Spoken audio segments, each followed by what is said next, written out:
सो class 8th last time हमने chemical properties पढ़ी थी, मीन्स उनका रिएक्शन पढ़ा था।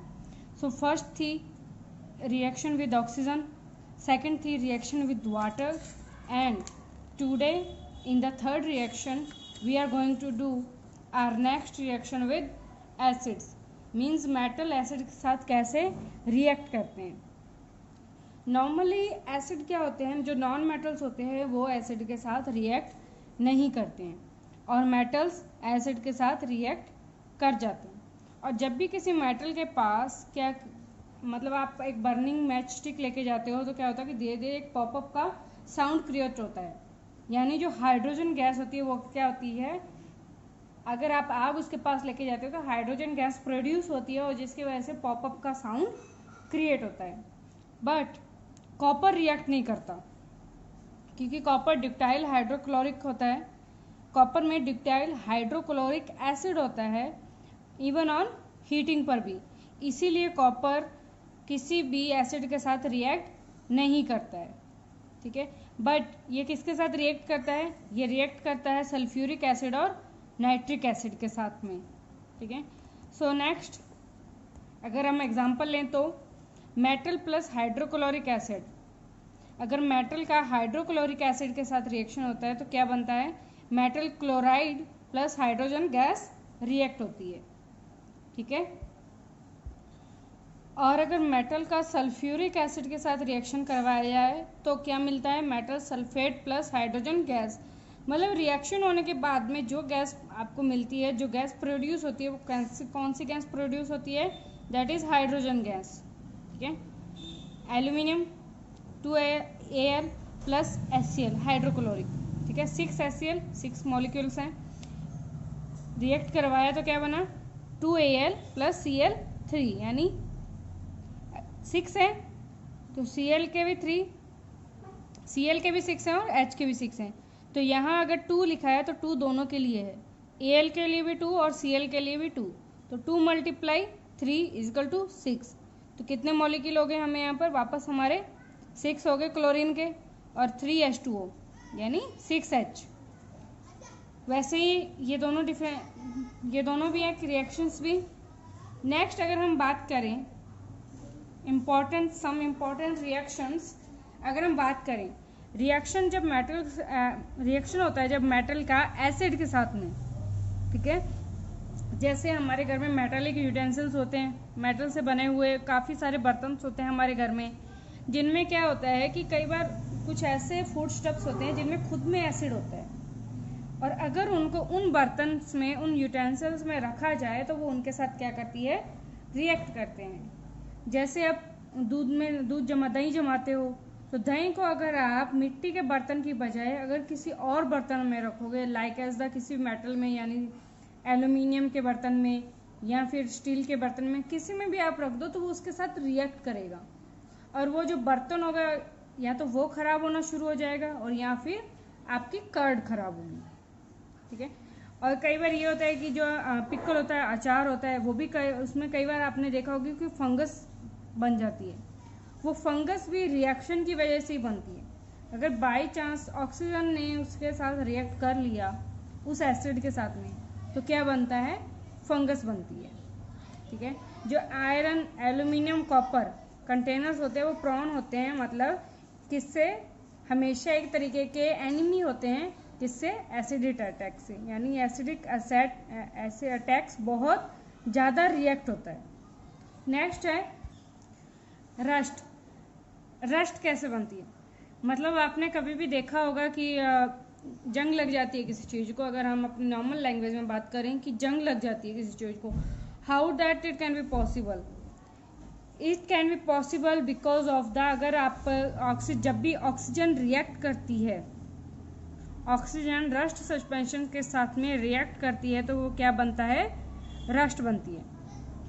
इसीलिए हमारी जो स्टील कंपनीज होती हैं या जो आयरन कंपनीज होती हैं, इनको थोड़ा बहुत कह सकते हो, यानी थोड़ा बहुत से ज़्यादा भी आप मान सकते हो कि इनको बहुत ज़्यादा नुकसान उठाना पड़ता है। बाई चांस अगर किसी स्टील पाइप में या किसी भी स्टील की चीज़ में रस्टिंग होनी शुरू हो चुकी है तो उनको उस पूरे पूरे कंटेनर को क्या होता है, पूरा चेंज करवाना पड़ता है, क्योंकि अगर एक बार रस्टिंग शुरू हो गई तो वो रस्टिंग धीरे धीरे क्या होती है, फैलती जाती है। लेकिन ये रस्टिंग पूरे अंदर तक बहुत ही स्लो प्रोसेसिंग में होती है। अगर स्लो प्रोसेसिंग में नहीं होती तो आप देखोगे कभी भी किसी भी बर्तन के ऊपर रस्ट लगी है, जंग लगी है, तो सिर्फ उसको ऊपरी तौर पर कवर करेगी। इंटरनल जब जाएगी तो धीरे धीरे जैसे जैसे रिएक्ट करेगी वैसे वैसे जाएगी।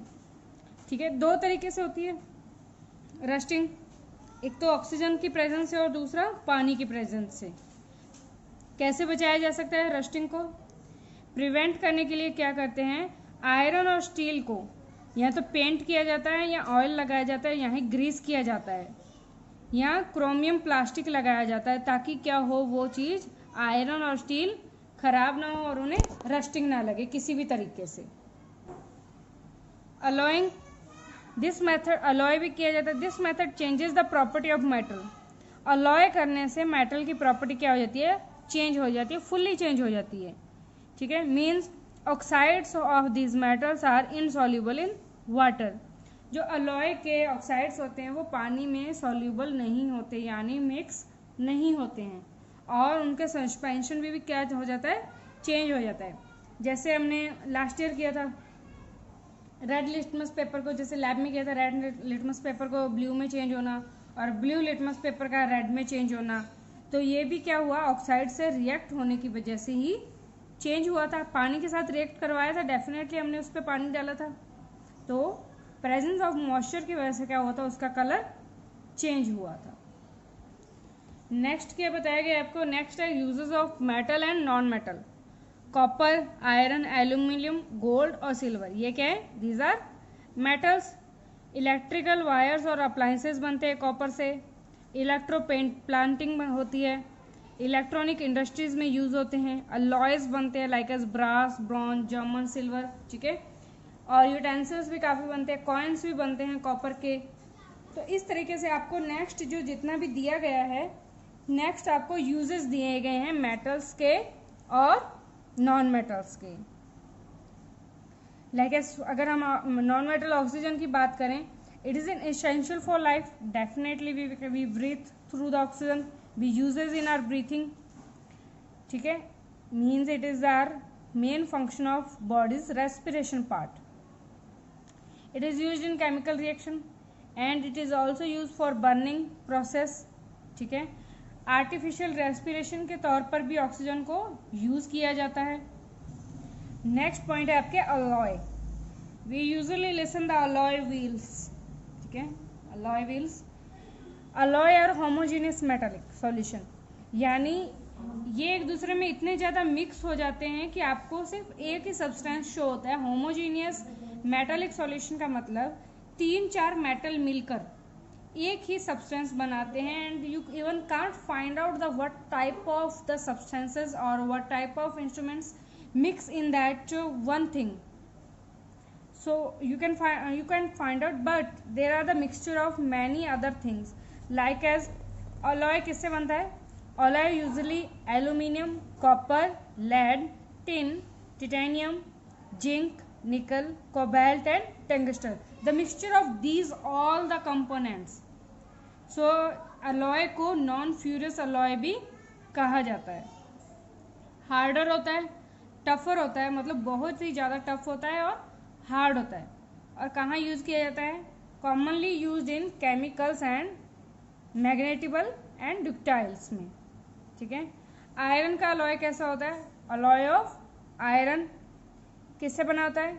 In war, manganese steel, nickel steel and stainless steel में अलॉय ऑफ आयरन का अलॉय यूज़ किया जाता है. ठीक है. और इनर्ट मेटल, नोबल और inert metals are those that no effect on water and oxygen. मतलब जो नोबल अलॉय होता है, जो नोबल मेटल्स होते हैं, उसमें पानी और ऑक्सीजन का कोई भी असर नहीं पड़ता, यानी वो केमिकल रिएक्शन नहीं हो पाती है ऑक्सीजन से और पानी से. Some of the examples of metals are ruthenium, rhodium, palladium, silver, iridium, platinum और gold. They can't react with water and oxygen. ठीक है. लाइक एज अगर आप you have a gold ring in your hand and usually you are working with the water, but the gold ring that doesn't react, और आपकी क्या होती है, gold ring कभी भी खराब नहीं हो पाती है. So how it can be done? It can just done by the because gold doesn't react with oxygen and water. ठीक है. स्टेनलेस स्टील किसका मिक्सर होता है? 73% आयरन होता है, 18% क्रोमियम, 8% निकल एंड कार्बन इज ओनली 1%. ठीक है. सर्जिकल इंस्ट्रूमेंट्स और यूटेंसिल्स में भी क्या किया जाता है, इसको यूज किया जाता है. किसको? स्टेनलेस स्टील को. सो अगर हम गोल्ड की और डीपली बात करें तो gold never loses is shine. Gold कभी भी अपनी शाइन लूज नहीं करता, यानी उसकी शाइन कभी भी खराब नहीं होती. But the purity of gold is measured in carats. Carats में मेजर किया जाता है. कभी भी कोई गोल्ड की चीज बनाते हैं तो सबसे प्योर किसको माना जाता है? सबसे प्योर माना जाता है 24 कैरेट गोल्ड को. उसके बाद 22 कैरेट, उसके बाद 23 carat gold has mixing of other metals. यानी जो 22 और 23 कैरेट गोल्ड होता है उसमें कुछ ना कुछ अदर सब्सटेंसेस और अदर मेटल्स मिक्स होते हैं. ठीक है. Like as silver, copper, zinc, silicon, इनको क्या किया जाता है? मिक्स किया जाता है उनमें. Silver and copper are mostly common used alloy. Silver और कॉपर को गोल्ड में बहुत ही ज़्यादा, मतलब अगर किसी भी तरीके की ज्वेलरी बनाई जाती है तो उसमें यूज़ किया जाता है. Pure gold is too soft. जो 24 कैरेट का गोल्ड होता है बहुत ही ज़्यादा सॉफ्ट होता है और उसको किसी भी तरीके से मोल्ड करके किसी भी डिज़ाइन की ज्वेलरी क्या की जा सकती है? इनबिल्ट की जा सकती है, यानी उसे बनाया जा सकता है. सो नेक्स्ट आपके बुक में आपको एक बार गो थ्रू होना होगा. इसमें आपको पूरा माइंड मैप दिया गया है. केमिकल प्रॉपर्टीज में क्या क्या होता है, नॉन मेटल में क्या होता है, फिजिकल प्रॉपर्टीज क्या होती है. तो आपको पूरा इसको एक बार रीड आउट करना होगा आपको खुद को. You have to do it by your own. So the question answers of this chapter is which of the following can be beaten into thin sheets. किसको थिन शीट्स में बीट करके thin sheet में convert किया जा सकता है?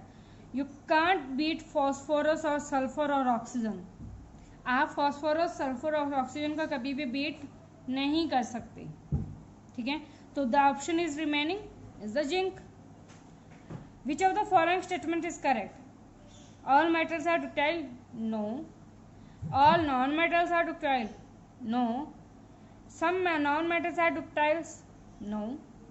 Generally metals are ductiles. ठीक है. तो इसका आंसर होगा C. Phosphorus is very reactive non metal? Yes. Metals are blank conductor of heat and good conductor of heat and electricity. So the remaining question answer will be provided to you and you have to do it in your notebook. So in the next session or in the next video we will going to do our next chapter, which is coal and petroleum. This is a very easy chapter and आपको बहुत ही easily समझ में आ जाएगा. So next chapter is coal and petroleum. So thank you class 8. This was your chapter number 4, metals and non-metals.